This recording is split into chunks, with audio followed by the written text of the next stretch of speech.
The knock on Fiona Stewart's apartment door at 11 o'clock on a Tuesday night was unexpected enough to make her pause the documentary she'd been watching about coastal erosion. She wasn't expecting anyone, and her friends knew better than to drop by unannounced this late on a work night. Through the peephole she saw him. Derek Prescott, her boss of 3 years, standing in the hallway of her modest building looking completely out of place in his expensive suit. She opened the door, confusion written across her face. "Derek, what are you doing here?" He looked disheveled in a way she'd never seen before. His tie was loosened, his hair slightly mussed as if he'd been running his hands through it repeatedly. "I need to tell you something, and I couldn't wait until tomorrow." Fiona's heart hammered in her chest. In 3 years of working as his executive assistant at Prescott Maritime Holdings, Derek had never once come to her apartment. He'd never even hinted at their relationship being anything other than strictly professional, despite the countless late nights they'd spent together preparing presentations. The business trips where they'd talked about everything from childhood memories to favorite books during long flights. The way his eyes sometimes lingered on her face when he thought she wasn't looking. "Okay," she said slowly, stepping back to let him in. Her apartment was small, a one-bedroom in a building that had seen better days, and she was suddenly aware of how different it must seem from his penthouse downtown. "Is everything all right? Did something happen with the Singapore deal?" "No. It's not about work." He walked into her living room but didn't sit down, just stood there with his hands in his pockets, looking at her with an intensity that made her breath catch. "Fiona, I'm in love with you. I have been for 2 years and I can't keep pretending I'm not." The world seemed to tilt sideways. Fiona grabbed the back of her couch for support, staring at him. "What? I know this is completely inappropriate. I know I'm your boss and I've probably just made everything incredibly awkward, but my brother got engaged tonight, and watching him with Sarah, seeing how happy they are, I realized I can't keep lying to myself. I can't keep pretending that what I feel for you is just professional respect or friendship." He took a step closer. "You're the first person I want to talk to when something good happens. When I close a deal, when I read something interesting, when I just have a thought I want to share. You make everything better just by being there. And I'm tired of pretending that's normal, that everyone feels this way about their assistant." Fiona's mind was reeling. For 2 years, she'd been in love with Derek Prescott, telling herself it was hopeless, that he saw her as nothing more than a competent employee. She dated other people, trying to move on, but no one had ever measured up to the man who made her laugh during stressful work days, who remembered how she took her coffee, who'd once rearranged his entire schedule when her mother was in the hospital so she could be there without worrying about work. "I don't know what to say," she whispered. His face fell. "I understand if you don't feel the same way. I can transfer you to another department, make sure this doesn't affect your career. I just needed you to know." "No, that's not."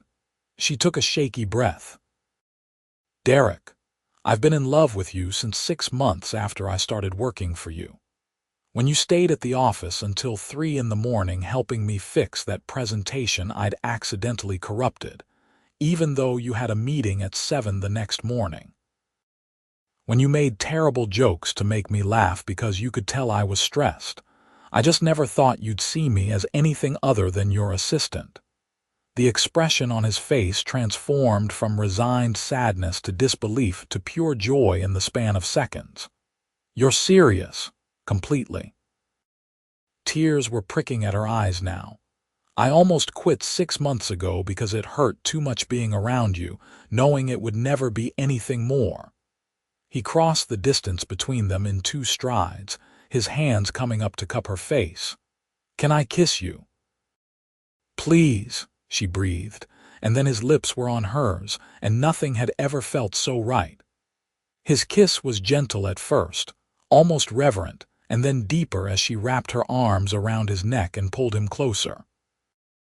When they finally broke apart, both breathing hard, he rested his forehead against hers. "I can't believe we wasted 2 years," he murmured. "We didn't waste them," Fiona said softly. "We became friends. We built something real." "I want to do this right," Derek said, pulling back slightly to look at her. "Dinner tomorrow. A real date, not a business dinner where we pretend we're just discussing quarterly reports." She laughed, the sound slightly watery. "I'd love that." He kissed her again, softer this time, and then reluctantly stepped back. "I should go. It's late, and if I stay much longer I won't want to leave at all." "Okay," she agreed, though she didn't want him to leave either. At the door he turned back. "Fiona, thank you for loving me. I don't think I deserve it, but I promise I'll spend every day trying to." After he left, Fiona sank onto her couch, touching her lips, hardly believing what had just happened. Her phone buzzed with a text from Derek. "I'm already counting down the hours until I see you tomorrow. Sleep well, beautiful." She fell asleep smiling, her phone clutched in her hand. The next morning at work was surreal. Fiona arrived at the office to find a bouquet of peonies, her favorite flowers, on her desk with a note in Derek's handwriting. "Couldn't help myself. Still on for tonight." She could see him through the glass wall of his office on a conference call, but when he caught her eye, the smile he gave her was different from any smile he'd given her before. It was intimate, warm, full of promise.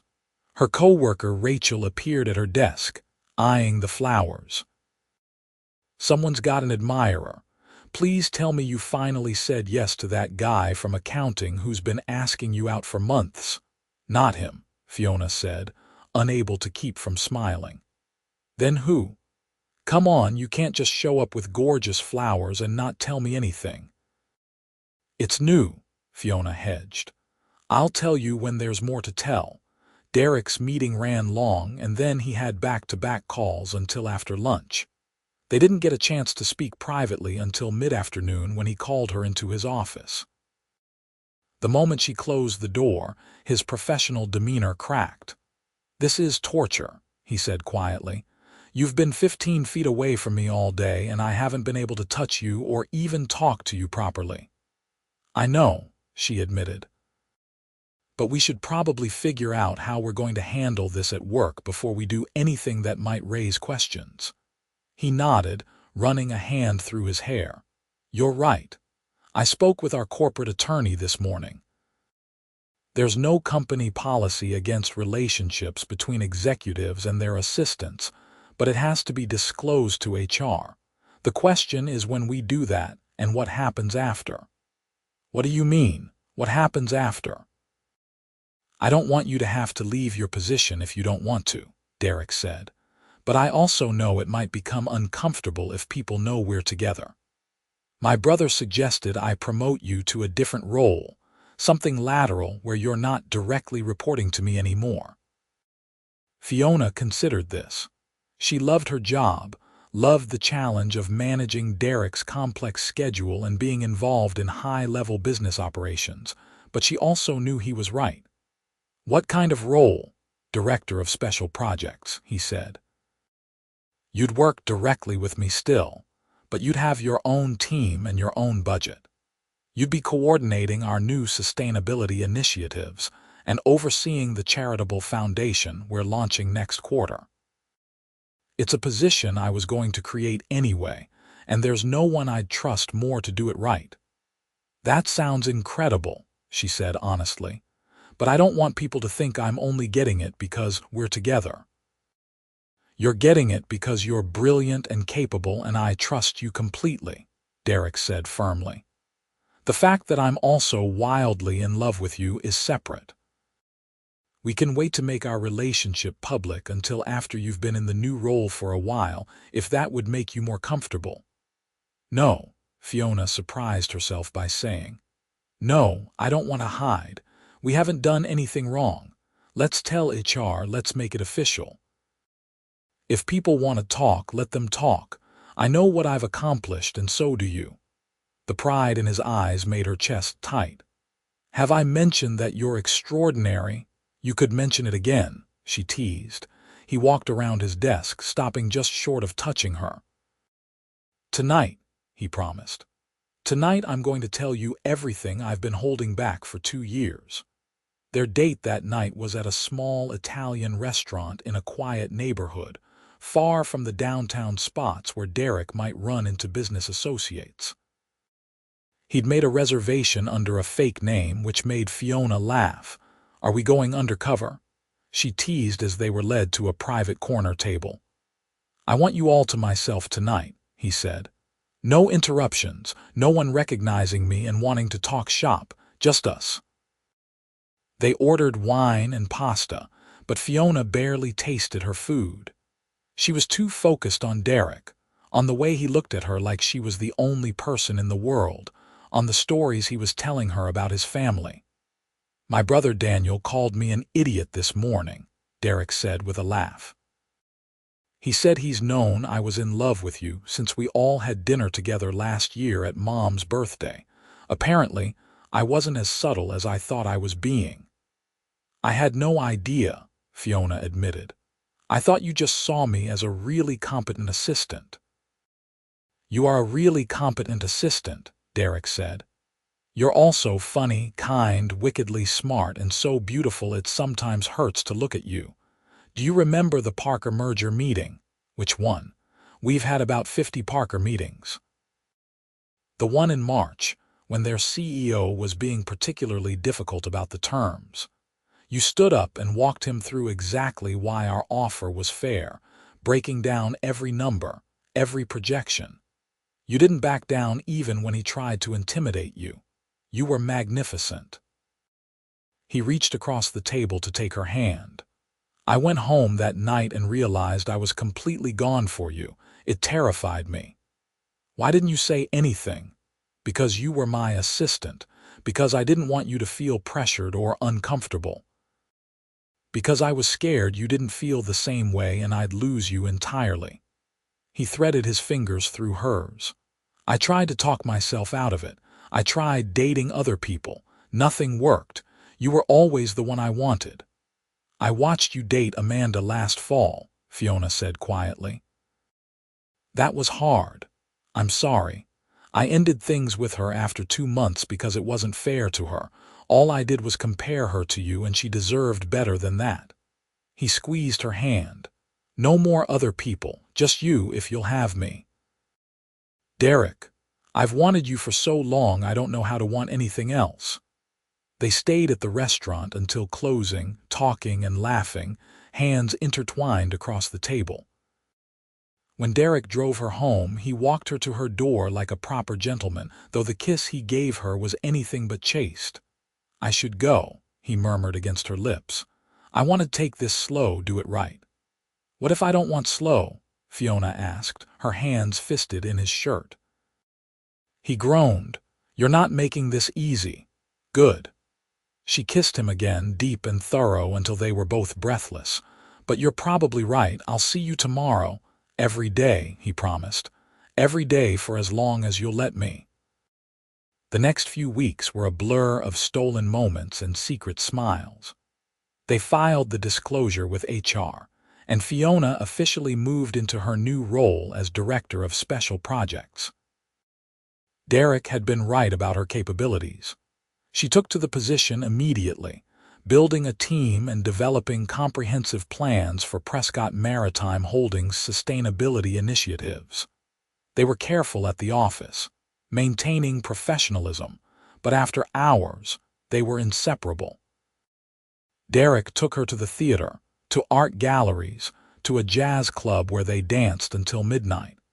She introduced him to her favorite bookstore and the curry place she'd been going to since college. They fit together seamlessly, as if they'd been designed for each other all along.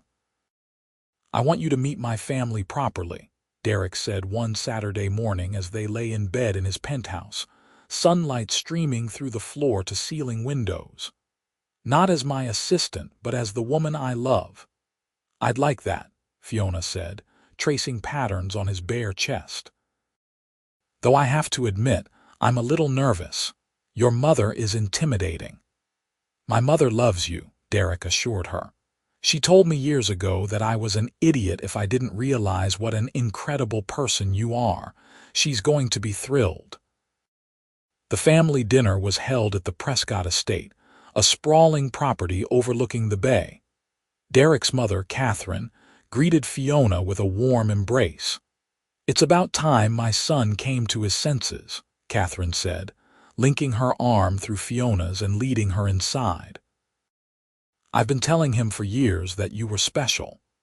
Derek's brother Daniel and his fiancée Sarah were equally welcoming. Over dinner, stories were shared, and Fiona found herself laughing more than she had in years. This was a side of Derek she'd only glimpsed before, relaxed, joking with his brother, clearly devoted to his family. "You're good for him," Catherine said quietly when they had a moment alone in the kitchen. "I haven't seen Derek this happy in years, maybe ever." "He makes me happy too," Fiona admitted. "I never thought this could happen." "Love has a way of surprising us," Catherine said with a knowing smile. "Derek's father, God rest his soul, was my boss when we met. Everyone said it wouldn't work, that there was too much of a power imbalance, that people would talk. But we had 40 wonderful years together before he passed. Don't let anyone make you doubt what you have." That night, as Derek drove her home, Fiona felt a warmth in her chest that had nothing to do with the wine at dinner. "Your family is wonderful. They love you," Derek said. "Almost as much as I do." She turned to look at him. "How much is that?"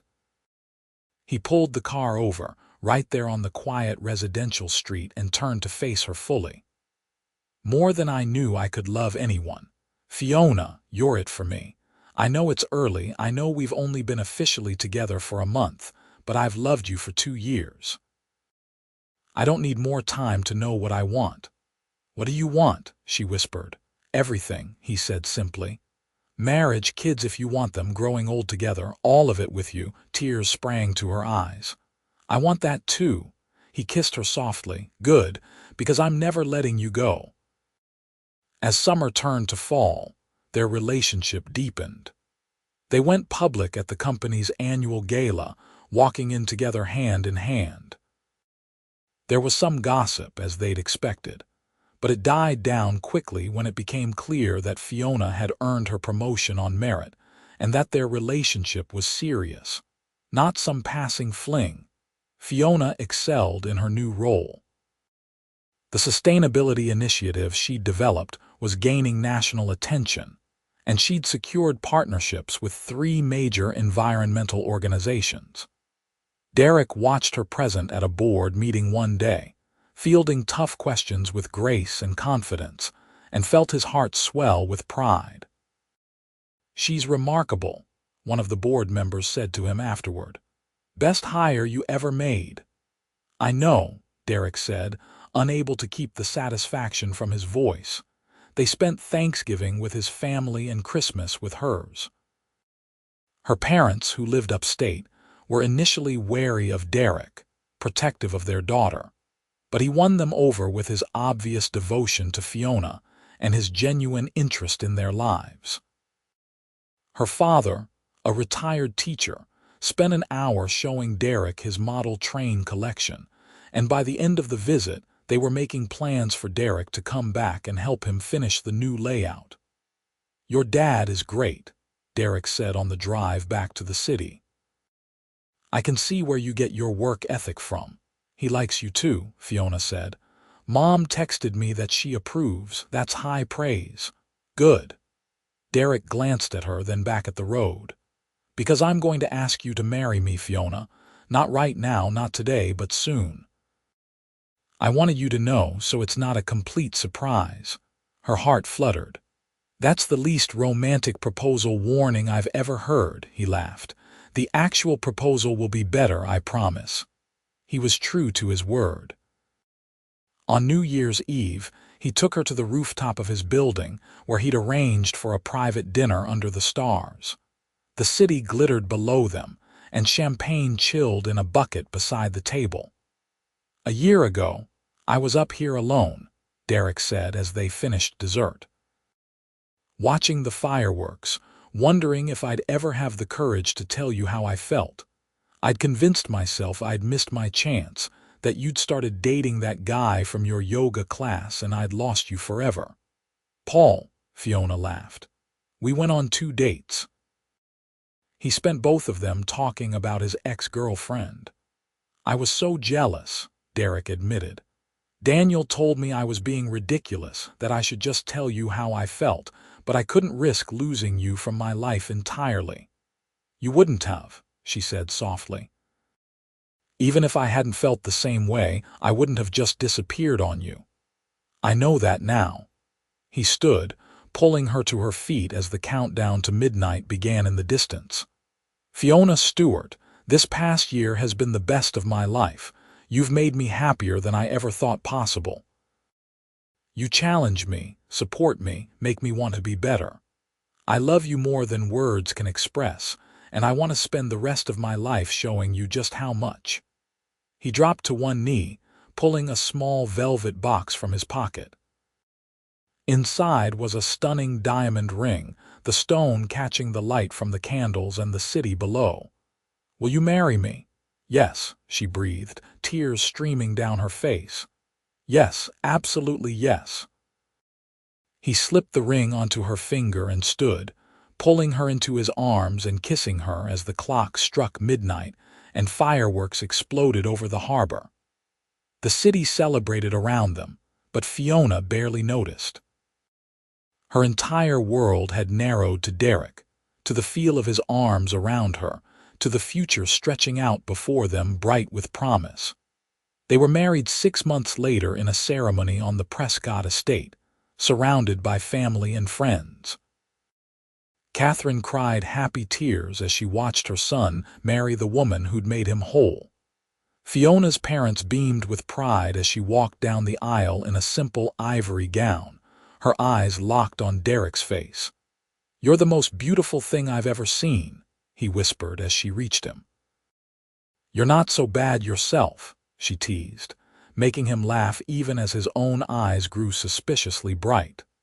The vows they exchanged were traditional, but the emotion behind them was anything but ordinary. When Derek promised to love and cherish her for the rest of his days, Fiona knew he meant every word. When she promised the same, she felt the rightness of it down to her bones. Their honeymoon was 2 weeks in Italy, driving through Tuscany, eating too much pasta, and getting gloriously lost in medieval hill towns. They made love in a centuries-old villa with views of vineyards stretching to the horizon, and talked late into the night about their dreams for the future. "I want kids," Derek said one night as they sat on their private terrace, stars brilliant overhead. "2 or 3 if you want them. I want to fill that big house with love and laughter and noise." "I want that too," Fiona said. "Though maybe we should enjoy being newlyweds for a little while first." "We have all the time in the world," he agreed, pulling her close. "I'm not in a rush. I just want to experience everything with you." When they returned home, they settled into married life with surprising ease. Fiona had moved into Derek's penthouse, adding her own touches to the sleek modern space. Books appeared on the shelves, plants in the windows, colorful throw pillows on the couch. It became a home instead of just a showcase. Work continued to be fulfilling for both of them. The sustainability initiative was expanding, and Fiona hired 2 more team members to help manage the growing portfolio of projects. Derek, freed from some of his day-to-day management responsibilities, as he promoted capable people into leadership roles, found time to mentor young entrepreneurs through a program the company had established. "I think you've made me a better person," he told Fiona one evening as they cooked dinner together, a routine they'd established. "I used to be so focused on the bottom line, on growth and profit. You've shown me there's more to success than that." "You were always a good person," Fiona said, chopping vegetables while he stirred sauce on the stove. I just helped you see what was already there." A year into their marriage, Fiona discovered she was pregnant. She'd suspected for a few days but waited to take the test until Derek was away on a business trip, wanting to surprise him properly. When the second line appeared, she sat on the bathroom floor and cried happy tears. She planned the revelation carefully. Derek was due home on Friday evening, and she arranged for a special dinner with a small pair of baby shoes as the centerpiece. When he walked in, tired from travel, his face lit up at seeing her. "I missed you," he said, pulling her into his arms. "4 days is too long. I missed you too." She led him to the dining room. "I made your favorite." It took him a moment to notice the shoes. When he did, he went very still. "Fiona, I'm pregnant," she said, her voice shaking with emotion. "About 6 weeks along." The expression on his face was something she'd treasure forever. Shock, followed by pure, unbridled joy. He crossed to her in 2 strides, lifting her off her feet and spinning her around before setting her down gently, as if she were made of glass. "We're having a baby." "We're having a baby," she confirmed. He dropped to his knees, pressing his face against her still flat stomach. "Hi, little one, I'm your dad. I can't wait to meet you." Fiona ran her fingers through his hair, overwhelmed with love for this man who'd been brave enough to tell her how he felt, who'd given her everything she'd ever dreamed of, and so much more. The pregnancy was relatively easy. Fiona continued working through most of it, only stepping back to part-time in her final trimester. Derek was wonderfully attentive without being overbearing, accompanying her to every doctor's appointment, reading pregnancy books, and converting one of the spare bedrooms into a nursery. They found out they were having a boy and spent happy hours debating names. Finally, they settled on James, after Fiona's grandfather, with Derek's father's name, Robert, as the middle name. James Robert Prescott was born on a sunny morning in May, after a relatively short labor that still felt endless to Derek, who held Fiona's hand through every contraction and looked nearly as exhausted as she felt by the end. "He's perfect," Derek whispered, holding his son for the first time. Tears streamed unashamedly down his face as he studied the tiny features, the miniature fingers that wrapped around his thumb. "Fiona, look what we made." "He has your nose," she said with a tired laugh from the hospital bed. "Poor kid," Derek joked, but his eyes never left his son's face. Parenthood was harder than either of them had anticipated. Those first few months a blur of sleepless nights and endless diaper changes. But it was also filled with moments of transcendent joy. James's first smile, the way he'd quiet when Derek sang to him, how he'd grip Fiona's finger while nursing as if holding on for dear life. Catherine was a doting grandmother, coming over once a week to give them a break. Daniel and Sarah, who'd married the previous summer, were frequent visitors, clearly looking forward to starting their own family soon.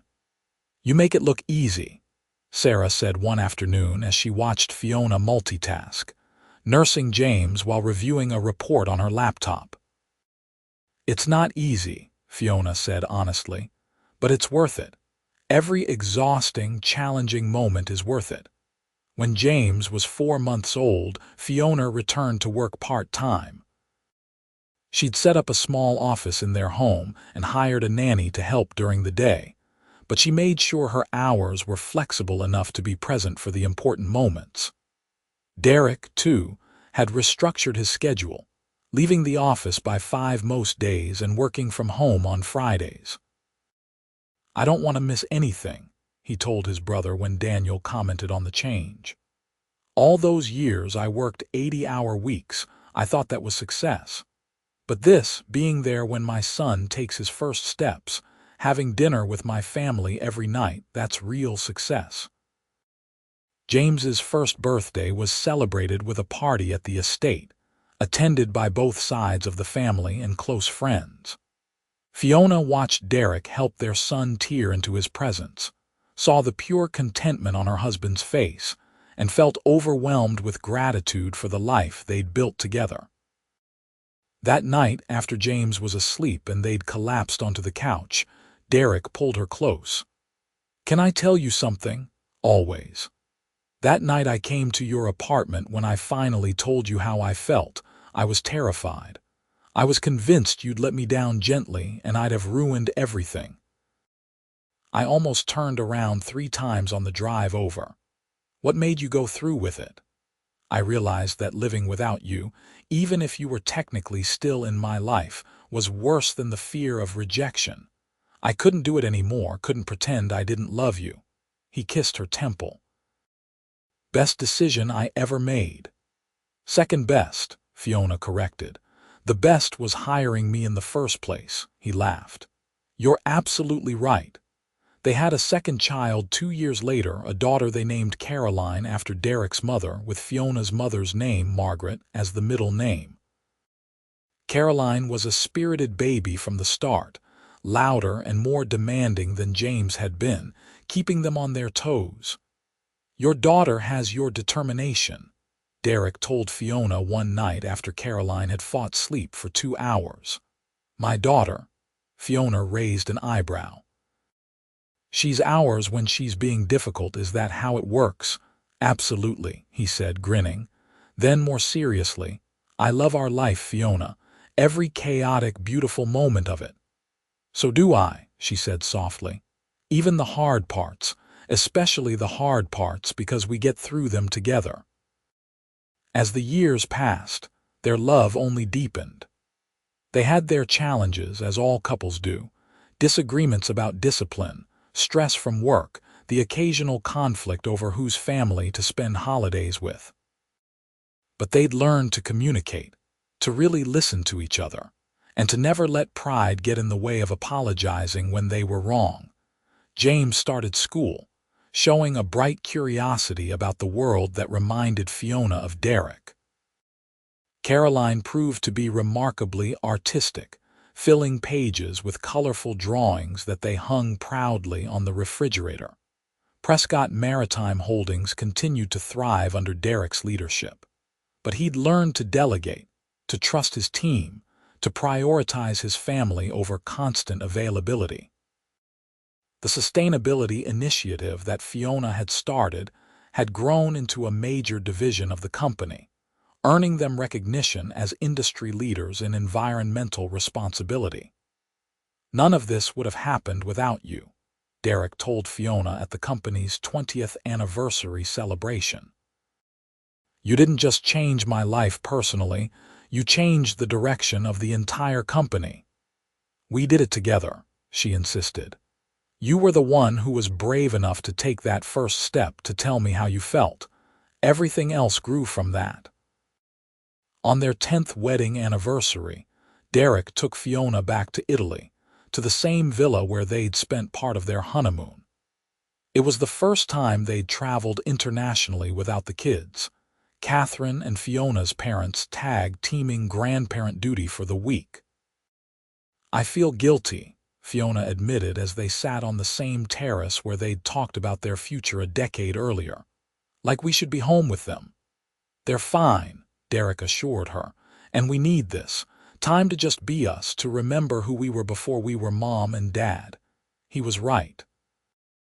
The week was restorative, reminding them of the foundation their relationship was built on.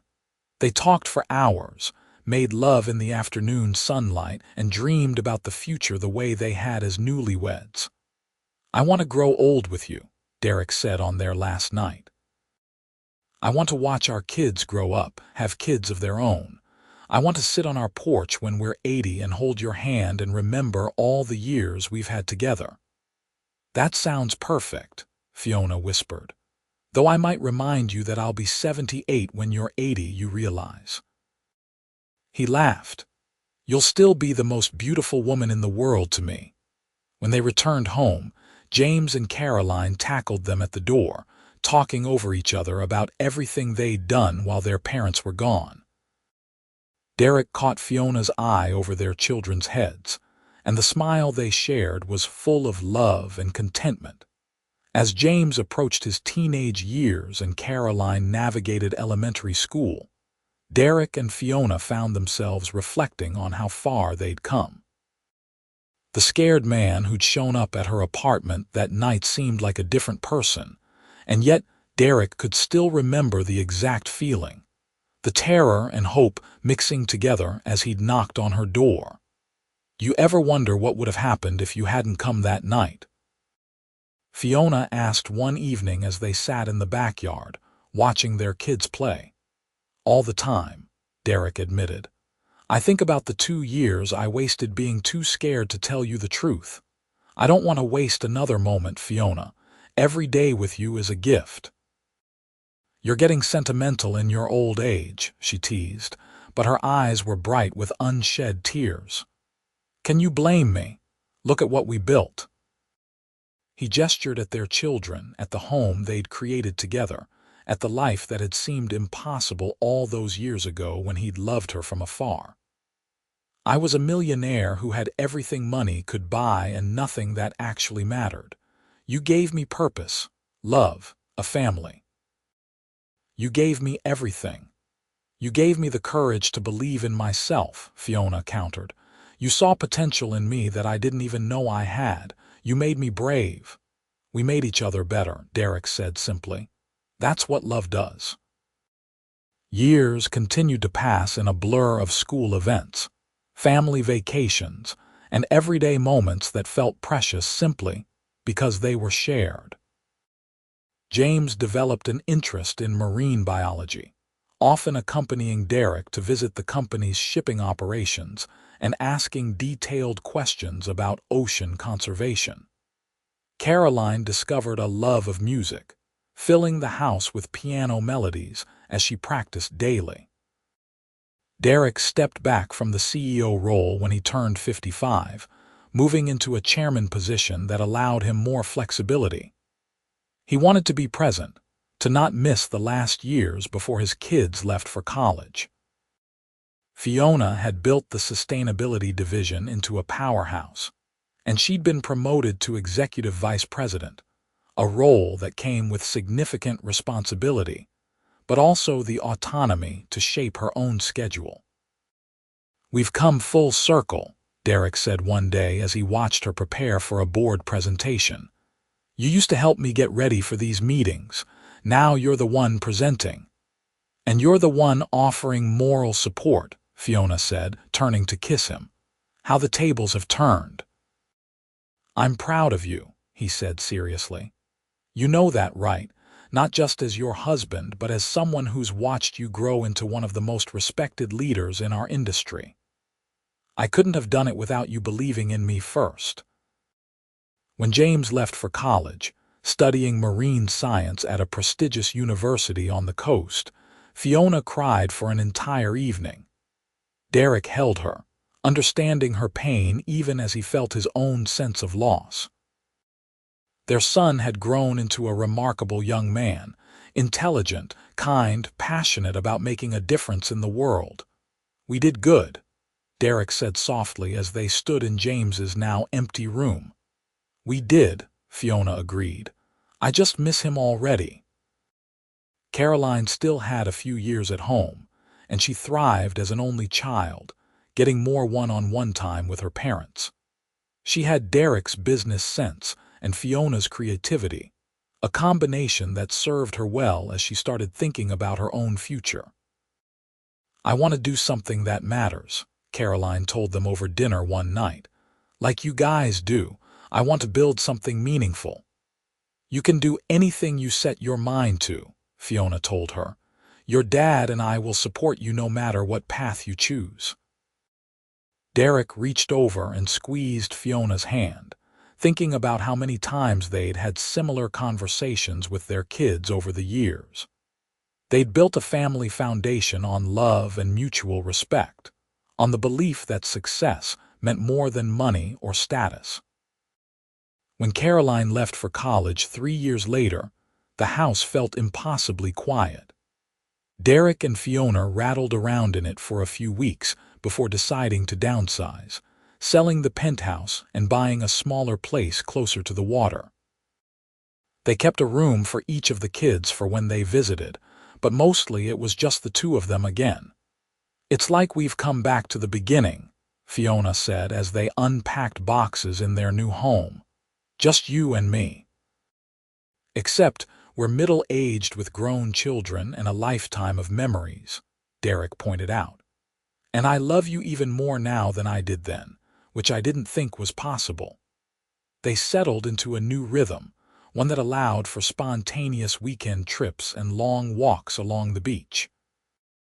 Derek became more involved in philanthropy, using his business experience to help nonprofits become more efficient.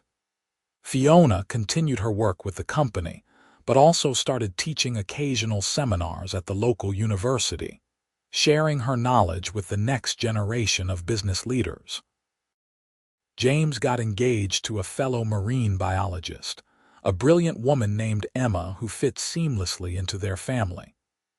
Caroline was pursuing a degree in social entrepreneurship, already building a startup focused on sustainable fashion. "Our kids turned out pretty amazing," Derek said at James's engagement party, watching their son dance with his fiancée. "They get it from their father," Fiona said softly. "Their mother," he corrected. "You taught them kindness and compassion. You taught them that success and integrity aren't mutually exclusive." At James's wedding, Derek gave a toast that had everyone in tears. "When I met Fiona, I thought I had my life figured out. I was successful, independent, convinced I didn't need anything or anyone. But the truth was I was lonely. I just didn't know it until she showed me what it meant to really share your life with someone. My son, you're marrying a remarkable woman, and I can see in your eyes that you know how lucky you are. Love her fiercely. Tell her every day how you feel. Don't waste a single moment taking her for granted, because life is precious, and the time we have with the people we love is the only thing that really matters." Fiona was crying by the time he sat down, and he pulled her close. "Still true after all these years. Always will be," she whispered. They became grandparents when James and Emma had twins, a boy and a girl. Holding those tiny babies, Derek felt a surge of emotion that rivaled what he'd felt when his own children were born. "Look what we started," he said to Fiona in the hospital waiting room after they'd met the twins for the first time. "Two people falling in love, and now all of this." "It's pretty incredible," she agreed. "Though I have to say, I'm glad we get to be the grandparents this time. All the fun, and then we get to hand them back when they're crying." Derek laughed. "Fair point. Caroline met someone during her final year of college, a fellow entrepreneur named Marcus who shared her passion for sustainable business. When she brought him home to meet her parents, Derek saw echoes of his younger self in the nervous young man, earnest, clearly smitten with his daughter, trying hard to make a good impression. "He's nice," Derek told Caroline after Marcus had left, "and it's obvious he adores you." "He's wonderful," Caroline said, her face glowing. "I think he might be the one, Dad." "Then I'm happy for you," Derek said honestly. "Just make sure he treats you the way you deserve to be treated. The way I treat your mother, he does," Caroline assured him. "You and Mom set the bar pretty high, but Marcus meets it." As Derek approached 70 and Fiona 68, they found themselves reflecting more on the life they'd built together. They'd been married for over 3 decades, together for even longer if you counted the years they'd loved each other in silence. "I need to tell you something," Derek said one evening as they sat on their porch, watching the sunset over the water. "That sounds ominous," Fiona said lightly, though her heart skipped a beat. "Nothing bad," he assured her quickly. "I've just been thinking about that night I showed up at your apartment, about how terrified I was, how close I came to not going through with it. And I realized that was the bravest thing I've ever done, but also the easiest, because the alternative was living without you. "Where is this coming from?" Fiona asked gently. "I ran into Amanda yesterday. You remember, the woman I dated for a few months before we got together. She asked how I was doing, and I told her about our life, our kids, our grandkids. And she said I seemed happy. But it's more than happy, Fiona. I'm fulfilled in a way I didn't know was possible. Every good thing in my life traces back to that night, to finding the courage to tell you the truth." Fiona's eyes were wet. "You changed my life too, you know. I was settling, convincing myself that being near you was enough even if I couldn't have you. You taught me to ask for what I want, to believe I deserve good things." "We saved each other," Derek said simply. "We did," she agreed. They sat in comfortable silence, hands intertwined, as the sky blazed orange and pink. After all these years, they still fit together perfectly. After all these years, Derek still looked at her and felt his heart skip a beat. After all these years, Fiona still sometimes couldn't believe that this man had chosen her, loved her, built a life with her. Caroline got married 2 years later in a beautiful ceremony by the ocean. Derek walked his daughter down the aisle with tears streaming down his face, and when he placed her hand in Marcus's, he whispered, "Take care of my girl." "I will, sir," Marcus promised. "I love her with everything I am." "Good," Derek said. "That's exactly how it should be." At the reception, Derek and Fiona danced together while their children and grandchildren watched.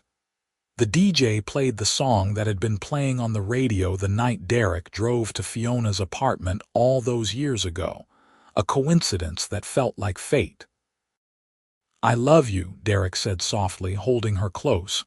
"More than ever, if that's possible." "It's possible," Fiona said, "because I feel the same way. Every year with you is better than the last." "Here's to the next 30, Derek said. "The next 50, Fiona countered. "We're going to be one of those couples who lives to be 100 and dies in their sleep holding hands." "Deal," Derek said, and kissed her right there on the dance floor while their family cheered. As they approached their golden years, Derek and Fiona settled into a peaceful rhythm. They traveled when they felt like it, spent time with their growing family, and enjoyed the simple pleasure of being together. They still worked, but more on passion projects than out of necessity. The company they'd built together thrived under new leadership, their legacy secure. On the anniversary of that night, Derek had shown up at Fiona's apartment. They made it a tradition to have dinner at the same Italian restaurant where they'd had their first official date. The restaurant had changed ownership over the years, but the food was still excellent and the memories were unchanged. "You ever regret anything?" Fiona asked one year as they lingered over dessert.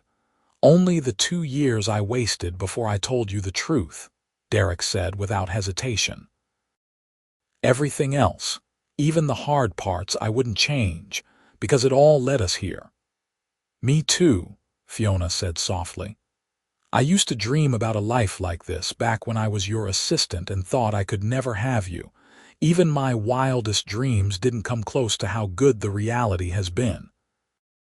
"That's because we built something real," Derek said. "Something based on friendship and respect and genuine love, not just passion or convenience. That's why it lasted." They held hands across the table, and if anyone had looked closely, they would have seen two people still deeply, irrevocably in love after all these years. Their story became something of a legend in their family. James and Caroline would tell their own children about how Grandpa had been brave enough to confess his love, not knowing that Grandma had loved him all along. It became a reminder that sometimes the biggest risks lead to the greatest rewards, that love is worth fighting for, and that the best things in life often come when you're brave enough to be vulnerable. Derek and Fiona lived to see their grandchildren grow up, to celebrate James and Emma's 20th anniversary, to dance at Caroline and Marcus's vow renewal. They were there for holidays and birthdays, for graduations and weddings, always together, always in love. On Derek's 80th birthday, surrounded by 3 generations of family in the backyard of their beach house, he pulled Fiona aside for a moment alone. "Thank you," he said simply. "For what?" she asked, though she thought she knew. "For loving me. For saying yes that night when I showed up at your door with my heart in my hands. For building this life with me." He gestured at their family, loud and happy and so full of love. "For everything. Thank you for being brave enough to take that first step," Fiona countered. "For not giving up on us even when it seemed impossible. For loving me the way you have every day for all these years." "Easy," Derek said, pulling her close. "You made it easy to love you. So did you," she whispered. They kissed, soft and sweet, while their family pretended not to watch and absolutely watched. Even after all these years, Derek and Fiona's love story still made everyone believe in romance, in second chances, in the power of finally saying what you feel. That night, as they lay in bed with the sound of waves in the distance, Derek held Fiona close. "I love you," he said, the same 3 words he'd said thousands of times over the decades. "I love you too," she replied, meaning it just as much as she had the very first time. They fell asleep that way, wrapped around each other, hearts beating in sync. 2 people who'd almost missed their chance, who'd loved each other in silence for far too long, who'd finally found the courage to speak the truth and discovered that love, real love, was worth every risk, every fear, every moment of uncertainty. In the end, theirs was a simple story. A millionaire who finally confessed his love to her, never expecting she'd loved him all along too. But simple didn't mean easy, and it certainly didn't mean ordinary. Their love had transformed both their lives, had created a family, had proved that sometimes the best things are worth waiting for and even better when they finally arrive. And they lived happily ever after, just like they'd always deserved.